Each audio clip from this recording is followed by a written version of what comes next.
بسم اللہ الرحمن الرحیم۔ السلام علیکم ورحمۃ اللہ وبرکاتہ۔ ایک دعا جس کا ثواب اللہ تعالیٰ نے چھپا رکھا ہے۔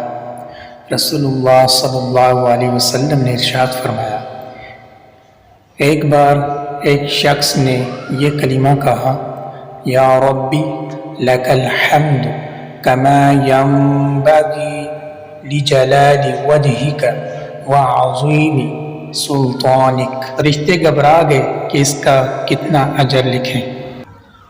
آخر اللہ تعالیٰ سے انہوں نے عرض کیا کہ آپ کے بندے نے ایک ایسا کلمہ کہا کہ ہم نہیں جانتے کہ ہم اس کلمے کا ثواب کیا لکھیں۔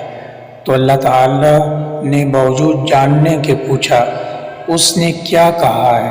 تو انہوں نے بیان کیا کہ یہ کلمہ کہا ہے۔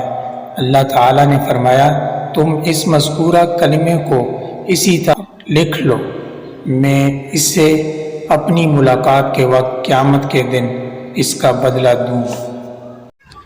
یا رب لک الحمد کما ینبغی لجلال وجہک کما ينبغي لجلال وجهك وعظيم سلطانك۔ الذي نزل الفرقان على عبده ليكون للعالمين نذيرا۔